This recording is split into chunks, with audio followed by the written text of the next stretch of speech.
ಹತ್ತು ಮೇಲೂ ನಮ್ಮ ಒಂದು ವಂಶ ಪರಂಪರೆ ನೋಡುವಂತ ಒಂದು ಮೆಮೊರೀಸ್ ಕೊಟ್ಟಿದೆ. ಕಾರಲ್ಲಿ ಹೋಗ್ತಿರ್ಬೇಕಾದ್ರೆ ಅಲ್ಲೇ ಒಂದು ಗೌರ್ಮೆಂಟ್ ಬಸ್ ನಿಲ್ಸ್ತಾರೆ, ಪ್ರೀತಿ ಕೊಡ್ತಾರೆ, ಎಲ್ಲೋ ಹೋಗ್ತಿರ್ಬೇಕಾದ್ರೆ ಮಂಜಣ್ಣ ಅಂತಾರೆ. ಅಂದ್ರೆ ಅಷ್ಟು ಕೊಟ್ಟಿದೆ ಬಿಗ್ ಬಾಸ್. ಈ ಮನೆ ನನಗೆ ತಲೆ ಎತ್ತಿ ನಿಲ್ಲೋ ಹಾಗೆ ಮಾಡಿದೆ ಈ ಶೋ. ನನಗೆ ಕರ್ಮಗಳನ್ನ ಕಳೆದಂತ ಜಾಗ ಇದೆ. ಬಿಗ್ ಬಾಸ್ ಯಾರಿಗೇನು ಕೊಟ್ಟಿದ್ದೆ ಗೊತ್ತಿಲ್ಲ, ನನಗೆ ಪುನರ್ಜನ್ಮನೆ ಕೊಟ್ಟಿದ್ದೆ.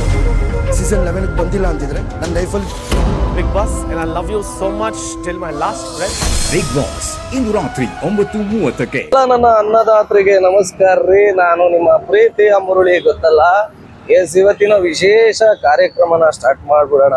ಓಕೆನಾ? ಬಿಗ್ ಬಾಸಿನ ಒಂದು ಪ್ರೋಮೋ ಬಂದಿದೆ. ಈಗ ಒಂದು ಪ್ರೋಮೋ ಯಾವ ತರ ಇದೆ ಅಂದ್ರೆ ಎಲ್ರೂ ಮನ್ಸನ್ನ ಹಂಗೆ ಒಂಥರ ಸುಡ್ಗೆ ತಗೊಂಡು ಹೊಡೆದಂಗಿತ್ತು ಎಲ್ರೂ ಮನ್ಸಿಗೂ. ಆ ತರ ಎಲ್ಲ ಒಂದು ಹಳೇ ಕಂಟೆಸ್ಟೆಂಟ್ಗಳು ಎಲ್ಲರೂ ಸೇರ್ಕೊಂಡು ಆ ತರ ಒಂದು ಇದನ್ನ ಕೊಟ್ರು. ಸೊ ಒಂದು ಕಡೆಗೆ ತುಂಬಾ ಖುಷಿ ಆಗ್ತಾ ಬಂತು. ಯಾಕೆ ಖುಷಿ ಆಯ್ತು ಅಂತ ತಮ್ಮೆಲ್ಲರಿಗೂ ಕೂಡ ಗೊತ್ತಿರುತ್ತಾಲೇನೆ. ಓಕೆನಾ? ಯಾಕೆ ಖುಷಿ ಆಯ್ತು ಅಂತಂದ್ರೆ ಲೈಕ್ ಅಲ್ಲಿ ಅವರು ಆಡ್ದಂತ ಮಾತುಗಳು, ಅಂದ್ರೆ ಏನ್ ಲಾಸ್ಟ್ ಸೆಗ್ಮೆಂಟ್ ಏನಿತ್ತು ಬಿಗ್ ಬಾಸ್ ಇಂದು, ಆ ಲಾಸ್ಟ್ ಸೆಗ್ಮೆಂಟ್ ಅಲ್ಲಿ ಅಂದ್ರೆ ನಾನು ಬಿಗ್ ಬಾಸ್ ಅನ್ನೋದಕ್ಕೆ ಹೋಗಿರ್ಲಿಲ್ಲ ಅಂತ ಅಂದಿದ್ರೆ ನಾನಂದ್ರೆ ನನ್ನ ಲೈಫ್ ನಲ್ಲಿ ತುಂಬಾ ನಾನು ಮಿಸ್ ಮಾಡ್ಕೊಂತಿದ್ದೆ ಅಂತ, ಅಥವಾ ನಾನು ಬಿಗ್ ಬಾಸ್ ಅನ್ನೋ ಒಂದು ಇದಕ್ಕೆ ನಾನು ಹೋಗಿರ್ಲಿಲ್ಲ ಅಂತ ಅಂದಿದ್ರೆ ಎಷ್ಟೋ ಒಳ್ಳೆ ಕ್ಷಣಗಳನ್ನ ನಾನು ಮಿಸ್ ಮಾಡ್ಕೊಂತಿದ್ದೆ ಅಂತ. ಬಿಗ್ ಬಾಸ್ ಅನ್ನೋದು ಒಂದು ಏನಂತಾರೆ ಒಂದು ಇದನ್ನ ಕ್ರಿಯೇಟ್ ಮಾಡ್ಬಿಡ್ತು, ಲೈಕ್ ಎಂಡ್ ಆಫ್ ಮೂಮೆಂಟು ಒಂದು ಸೀನರಿ ಕ್ರಿಯೇಟ್ ಮಾಡ್ಬಿಡ್ತು. ಎಷ್ಟೋ ಜನರಿಗೆ, ಎಷ್ಟೋ ಮನಸ್ಥಿತಿಗಳಿಗೆ ಬಿಗ್ ಬಾಸ್ ಅಂತಕ್ಕಂಥದ್ದು ಒಂದು ಅಂದ್ರೆ ಅದರಿಂದ ನಾವು ಏನೋ ಒಂದು ಅಚೀವ್ ಮಾಡ್ಬಿಡ್ತೀವಿ, ಏನೋ ಒಂದು ಆಗ್ಬಿಡುತ್ತೆ ಅನ್ನೋ ಒಂದು ಮನಸ್ಥಿತಿಗೆ ಹೊಂಟೋಗ್ಬಿಟ್ರು. ಮತ್ತೆ ಬಿಗ್ ಬಾಸ್ ಇಂದ ಎಷ್ಟೋ ಜನ ಬದುಕು ಕಟ್ಕೊಂಡಿದ್ದಾರೆ. ಹೇಳ್ಬೇಕು ಅಂದ್ರೆ ಬಿಗ್ ಬಾಸ್ ಇಂದ ಎಷ್ಟೋ ಜನ ಬದುಕನ್ನ ಕಟ್ಕೊಂಡಿರ್ತಕ್ಕಂಥ ಉದಾಹರಣೆಗಳಿದೆ. ಎಷ್ಟೋ ಜನಕ್ಕೆ ಬಿಗ್ ಬಾಸ್ ಅನ್ನೋದು ಒಂದು ಆಸರೆ ಆಗಿದೆ.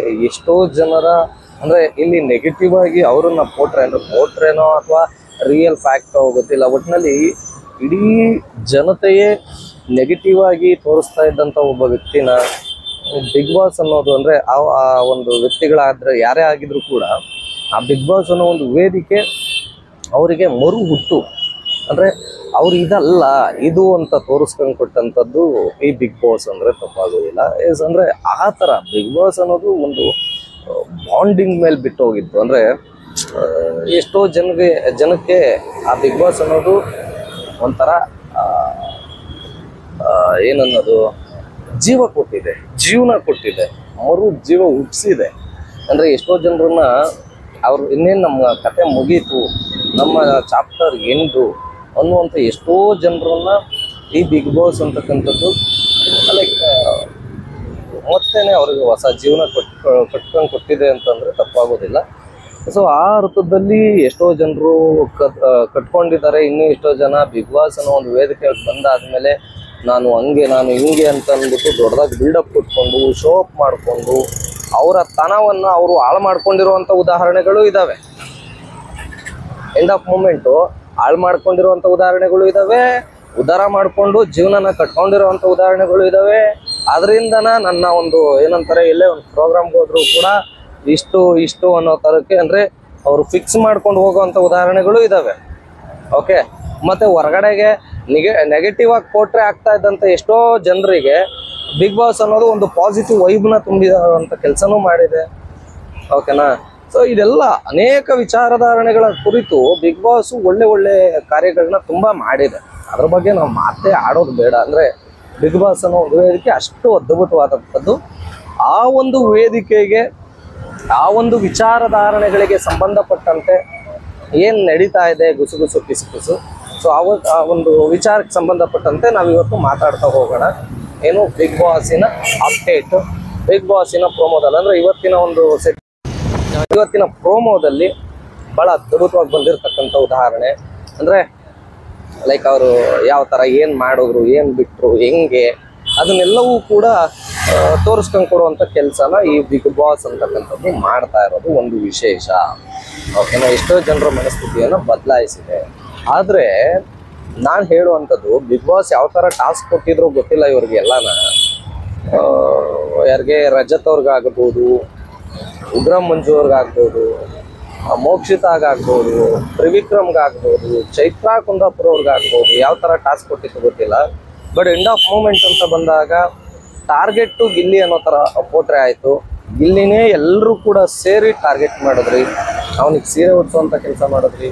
ಇಷ್ಟು ದಿನಗಳು ನೀವು ಅಂದರೆ ನಿಮಗೆ ಒಂದು ಕೊಟ್ಟಿರ್ತಕ್ಕಂಥ ವೇದಿಕೆನ ಅಂದರೆ ಗಿಲ್ಲಿಗೆ ಟಾಂಟ್ ಕೊಡಿ ಇನ್ನೊಂದು ಮತ್ತೊಂದು ಅಂತ ಹೇಳಿರ್ಬೋದೇನೋ, ಓಕೆನಾ, ಅಥವಾ ಗಿಲ್ಲಿಗೆ ಚುಡಾಯಿಸುವಂಥ ಕೆಲಸ ಮಾಡಿ ಗಿಲ್ಲಿಗೆ ಟಕ್ಕರ್ ಕೊಡುವಂಥದ್ದಾಗಬೇಕು ಇನ್ನೊಂದು ಮತ್ತೊಂದು ಅಂತ ಹೇಳಿರೋದು ನಿಜ ಇರ್ಬೋದು, ಅಂದರೆ ಹೇಳಿರಬಹುದು, ನಿಜ ಇರ್ಬೋದು ಅಲ್ಲ ಹೇಳಿರಬಹುದು, ಗೊತ್ತಿಲ್ಲ ನಮಗೆ. ಆದರೆ ನೀವು ಮಾಡಿದಂಥ ಕೆಲಸ ಆ ಒಂದು ಹುಡುಗನ್ನ ನೀವೆಲ್ಲರೂ ಸೇರಿಕೊಂಡು ಗಿಲ್ಲಿಯನ್ನು ಒಂದು ಟಾರ್ಗೆಟ್ ಮಾಡಿಕೊಂಡು ಮಾತಾಡಿದ್ದು ನಿಜವಾಗ್ಲೂ ಕೂಡ ಅಕ್ಷಮ್ಯ ಅಪರಾಧ. ಅಲ್ಲಿ ಬಿಗ್ ಬಾಸ್ ಹೇಳಿರೋದೇ ಬೇರೆ. ಬಟ್ ಆದರೆ ನೀವು ಯಾವ ಲೆವೆಲಿಗೆ ಹಿಂಸೆ ಕೊಟ್ಟಿದ್ದೀರಿ ಅಂತ ಅಂದ್ಬಿಟ್ಟು ತಾವು ಹೊರಗಡೆ ಬಂದಾದ್ಮೇಲೆ ನೋಡಿ. ಮತ್ತು ಇನ್ನೊಂದು ನಿಮ್ಮೆಲ್ರಿಗೂ ಕೂಡ ಅನಿಸಿರುತ್ತೆ ಏನಪ್ಪ ಅಂತಂದರೆ, ಏನು ಈಗ ಬಂದಿರೋರಿಗೆಲ್ಲ ಬಿಗ್ ಬಾಸು ಹಂಗೆ ಹೇಳಿ ಕಳ್ಸಿರುತ್ತೆ, ಹಿಂಗೆ ಹೇಳಿ ಕಳ್ಸಿರುತ್ತೆ. ಹೌದು, ಇದ್ರೂ ಇರ್ಬೋದು, ಹಂಗೋ ಹಿಂಗೋ ಹೇಳಿ ಕಳ್ಸಿರ್ಬಹುದು, ಓಕೆನಾ. ಹಂಗಂತ ನೀವು ಒಬ್ಬ ವ್ಯಕ್ತಿಯನ್ನೇ ಟಾರ್ಗೆಟ್ ಮಾಡಿಕೊಂಡು ಬಿಗ್ ಬಾಸ್ ಮನೇಲಿ ಎಷ್ಟು ಜನ ಇದ್ದಾರ್ರಿ? ಸ್ಪಂದನ ವಿಚಾರ ತಗೊಳ್ಳೋದಕ್ಕಾಗ್ತಾ ಇರ್ಲಿಲ್ಲನ್ರಿ? ಅಥವಾ ಬಿಗ್ ಬಾಸ್ ಟೀಮಿಗೆ ನಾನು ಕೇಳುವಂಥದ್ದು, ಸ್ಪಂದನ ಏನು ಆಟ ಆಡ್ತಾ ಇದ್ದಾರೆ? ಸೊ ಸ್ಪಂದನಾಗ ಹೇಳ್ಬೋದಾಗಿತ್ತಲ್ವ, ಸ್ಪಂದನ ವಿಚಾರವಾಗಿ ಮಾತಾಡ್ಬೋದಾಗಿತ್ತಲ್ವ, ಅಥವಾ ಸ್ಪಂದನ ವಿಚಾರಕ್ಕೆ ಕಾಂಟ್ ಕೊಡ್ಬೋದಾಗಿತ್ತಲ್ವ. ಅದೆಲ್ಲವನ್ನೂ ಬಿಟ್ಟು ಪಾಪ ಗಿಲ್ಲಿ ಒಬ್ಬನನ್ನೇ ಟಾರ್ಗೆಟ್. ನೀವು ನೋಡಿ, ಹುಳಿ ಏಟು ಬಿದ್ದಷ್ಟು ವಿಗ್ರಹ ಚೆನ್ನಾಗಿ ಕೆತ್ತನೆ ಆಗುತ್ತೆ ಅನ್ನೋದಕ್ಕೆ ಗಿಲ್ಲಿ ಉದಾಹರಣೆ ಆಗಿ ಬರ್ತಾನೆ. ನೀವೆಷ್ಟೇ ಟಾಂಟ್ ಮಾಡಿದ್ರು, ನೀವೆಷ್ಟೇ ಟಾರ್ಗೆಟ್ ಮಾಡ್ಕೊಂಡು ಮಾತಾಡಿದ್ರು, ಹೊರಗಡೆಯಿಂದ ಹೋದವ್ರು ಟಾರ್ಗೆಟ್ ಮಾಡ್ಕೊಂಡು ಮಾತಾಡಿದ್ರು, ಒಳಗಡೆಯಿಂದ ಹೋದವ್ರು ಟಾರ್ಗೆಟ್ ಮಾಡ್ಕೊಂಡು ಅಂದರೆ ಒಳಗಡೆ ಇದ್ದವ್ರು ಟಾರ್ಗೆಟ್ ಮಾಡಿದ್ರು ಅವನಿಗೆ ಒಂಥರ ಹುಳಿ ಏಟುಗಳು ಬಿದ್ದಂಗೆ ಆಗ್ತಾ ಇರುತ್ತೆ. ಆ ಏಟುಗಳಿಂದ ಏನು ಅವನ ಒಂದು ಇದು ಹಾಳಾಗೋಗಲ್ಲ, ಇಮೇಜ್ ಇನ್ನೂ ಜಾಸ್ತಿ ಆಗ್ತಾ ಬರುತ್ತೆ ಗಿಲ್ಲಿದು. ಅವನಿಗೆ ಇನ್ನು ಫ್ಯಾನ್ಸ್ ಫಾಲೋಯಿಂಗು 10 ಪಟ್ಟು ಜಾಸ್ತಿ ಆಗ್ತಾ ಇರುತ್ತೆ, ಬಿಟ್ಟರೆ 10 ಪಟ್ಟು ಕಮ್ಮಿ ಆಗ್ತಾ ಇರಲ್ಲ. ಸೊ ನಿಜವಾಗ್ಲೂ ಈ ಬಾರಿಯ ಬಿಗ್ ಬಾಸ್ ಅನ್ನೋದು ಏನು ಸದ್ದು ಮಾಡ್ತಾ ಇದೆ ಸ್ನೇಹಿತರೆ, ಆ ಥರ ಯಾವ ಒಂದು ಬಿಗ್ ಬಾಸ್ ಶೋನೂ ಕೂಡ ಸದ್ದು ಮಾಡಿಲ್ಲದೆ ಇರೋದು ಒಂದು ವಿಶೇಷ. ಯಾವ ಒಂದು ಬಿಗ್ ಬಾಸ್ ಶೋ ಎಷ್ಟು ಸೀಸನ್ ಬಂದು ಎಷ್ಟು ಸೀಸನ್ ಹೋದ್ವು, ಓಕೆನಾ. ಎಂಡ್ ಆಫ್ ಮೂಮೆಂಟು ಸುದೀಪ್ ಅಣ್ಣ ಒಬ್ಬರೇ, ಅರ್ಥ ಆಗ್ತಾ ಇದೆಯಾ ನಿಮಗೆ? ಎಂಡ್ ಆಫ್ ಮೂಮೆಂಟ್ ಸುದೀಪ್ ಅಣ್ಣ ಒಬ್ಬರೇ ಅನ್ನೋ ಥರ ಇರ್ತಾ ಇದ್ದಂಥ ಬಿಗ್ ಬಾಸ್ ಇಷ್ಟು ವರ್ಷಗಳ ಕಾಲ. ಆದರೆ ಈ ವರ್ಷ ಈ ಒಂದು ಸೀಸನ್ನು ಏನಿದೆ ಅದು ಗಿಲ್ಲಿ ಸುದೀಪ್ ಅಣ್ಣ ಅನ್ನೋ ಮಟ್ಟಕ್ಕೆ ಬಂದೋಗಿದೆ ಅಂತಂದರೆ ಗಿಲ್ಲಿಯ ಆಟ ಆ ಲೆವೆಲಿಗೆ ಆಡಿದ್ದಾನೆ ಅಂತ ಅರ್ಥ. ಎಲ್ರಿಗೂ ಒಂದು ಅರ್ಥ ಆಗಬೇಕಾಗಿರ್ತಕ್ಕಂಥದ್ದು, ಗಿಲ್ಲಿ ಆ ಲೆವೆಲಿಗೆ ಆಟ ಆಡಿದ್ದಾನೆ, ಆಟ ತೋರಿಸಿದ್ದಾನೆ ಜನಗಳಿಗೆ, ಓಕೆನಾ. ಅಭಿಮಾನಿಗಳಿಗೆ ಮತ್ತು ಅವನ ಒಂದು ಸ್ನೇಹಿತರಿಗೆ, ಪ್ರೀತಿಸುವಂಥವ್ರಿಗೆ ಅವನು ಮಾಡಿರ್ತಕ್ಕಂಥದ್ದು ಇಡೀ ಕರ್ನಾಟಕ ನೋಡ್ತಾ ಇದೆ, ಇಡೀ ಕರ್ನಾಟಕ. ಮತ್ತು ಇನ್ನೊಬ್ಬ ಯಾರೋ ವ್ಯಕ್ತಿ, ಅವ್ರ ಹೆಸರು ಬೇಡ, ಪ್ರಥಮು ಮತ್ತು ಗಿಲ್ಲಿಗೂ ಹೋಲ್ಸಕ್ಕೆ ಹೋಗ್ತಾ ಇದ್ರು. ಪ್ರಥಮೇ ಬೇರೆ ಆಯಿತಾ, ಗಿಲ್ಲಿನೇ ಬೇರೆ.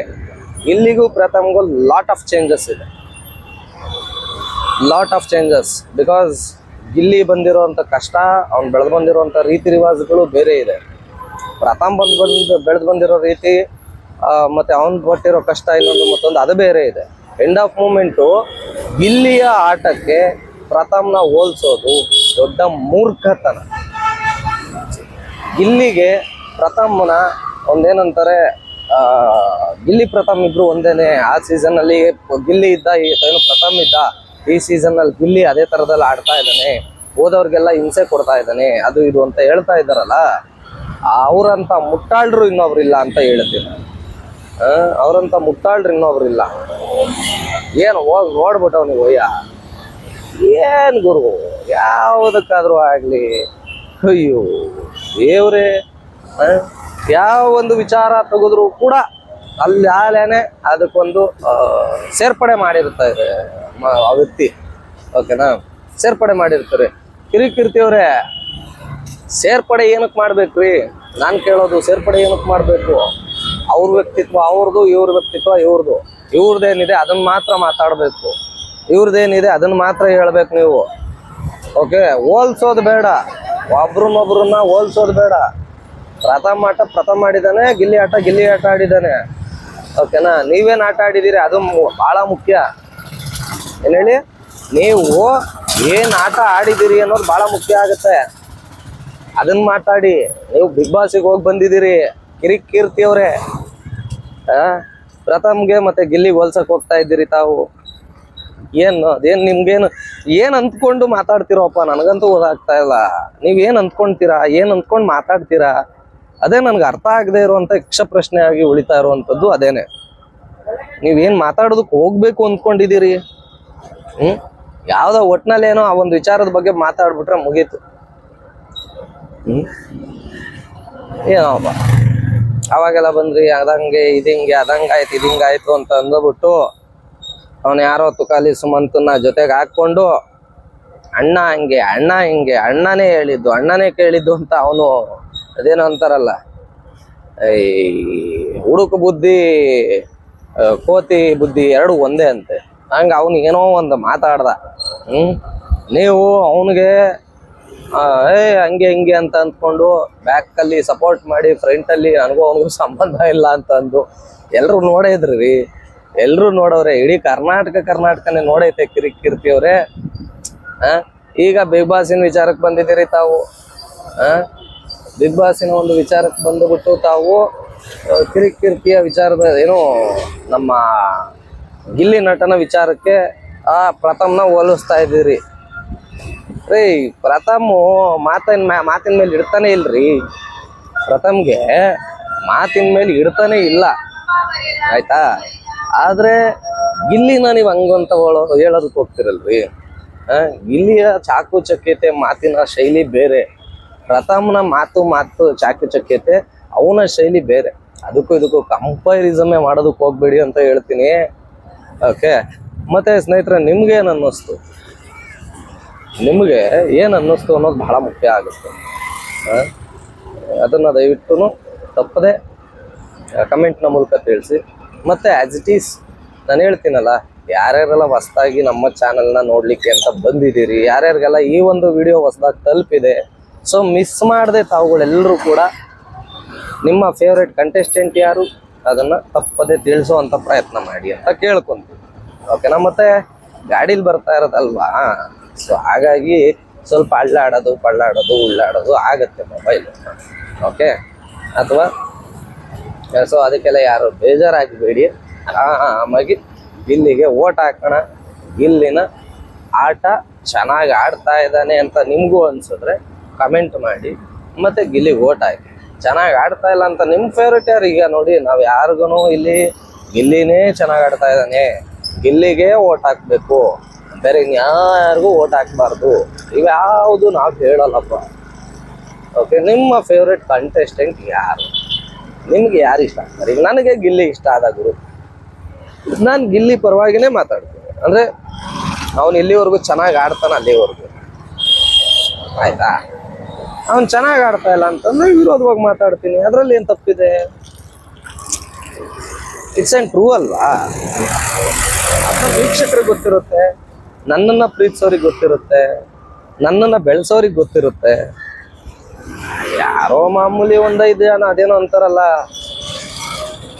ಒಂದು ರಾಗಿ ಮಾಡೋದಕ್ಕೆ ಹೋದ್ರೆ ಆಗಲಿ, ಅಥವಾ ಏನೋ ಒಂದು ಕಾಳನ್ನು ತಗೊಂಡ್ವಿ ಅಂತಂದರೆ, ಒಂದು ಮೊಳಕೆ ಕಾಳನ್ನ ಅಥವಾ ಹುರುಳಿ ಕಾಳನ್ನ ಅಥವಾ ಏನು ಹೆಸರು ಕಾಳನ್ನ ತಗೊಂಡಿದ್ದೀವಿ ಅಂತಂದರೆ ಅದರಲ್ಲಿ ಒಂದು 10-15 ಉಳುಕು ಬಂದೇ ಬರ್ತವೆ. ಅದೆಂಥ ಶೋರೂಮ್ದೇ ತೊಗೊತೀವಿ ಅಂತಂದ್ರೆ ಉಳುಕುಗಳು ಅಥವಾ ಸೀಡೆಗಳು, ಸತ್ತೆ ಅಥವಾ ಸದೆ, ಅದೇನದು ವೇಸ್ಟ್ ಅಂತ ಅಂದ್ಬಿಟ್ಟು ಒಂದು ಸ್ವಲ್ಪ ಬಂದೇ ಬರುತ್ತೆ. ಅದಕ್ಕೆ ನಾವು ಹುಳಿ ಕಾಳನ್ನ ತಗೊಳ್ಳೋದೇ ಬಿಡ್ತೀವ, ಮೊಳಕೆ ಕಾಳು ತಗೊಳ್ಳೋದೇ ಬಿಡ್ತೀವ, ಹೆಸರು ಕಾಳು ತಗೊಳ್ಳೋದೇ ಬಿಡ್ತೀವ ನಾವು. ತಗೊಂಡು ನೀವು ಬಟ್ಟೆ ತಗೊಳ್ಳೋದಕ್ಕೆ ಅಂತ ಹೋಗ್ತೀವಿ ಶೋರೂಮ್ಗೆ.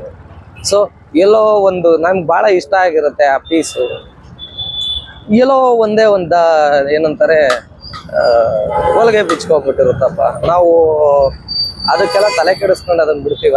ಸಾಧ್ಯವೇ ಇಲ್ಲ. ಆ ಹೊಲಿಗೆ ಬಿಚ್ಚಿರೋದಕ್ಕೆ ಸರಿಯಾಗಿ ಸೇರಿಸಿ ಹೊಲಿಗೆ ಹಾಕಿಸ್ತೀವಿ ಅಂತ ಹೇಳ್ತೀವಿ. ಎಸ್ ಸ್ನೇಹಿತರೆ, ಇದಾಗಿತ್ತು ಇವತ್ತಿನ ಬಿಗ್ ಬಾಸಿನ ಅಪ್ಡೇಟ್ ಮತ್ತು ಇವತ್ತಿನ ಪ್ರೋಮೋದ ಅಪ್ಡೇಟು. ನಿಮ್ಗೇನು ಅನ್ನಿಸ್ತು? ತಪ್ಪದೆ ಕಮೆಂಟ್ ಮೂಲಕ ತಿಳಿಸುವಂತ ಒಂದು ಪ್ರಯತ್ನ ಮಾಡಿ ಅಂತ ಕೇಳ್ಕೊಂತೀನಿ. ಇದೇ ತರ ನಿರಂತರ ಸುದ್ದಿಗಾಗಿ ನೋಡ್ತಾ ಇರಿ ನಮ್ಮ ಚಾನಲ್. ನಮಸ್ಕಾರ. ಬೆಂಗಳೂರು ಅಲ್ಲ, ಇಡೀ ಕರ್ನಾಟಕ.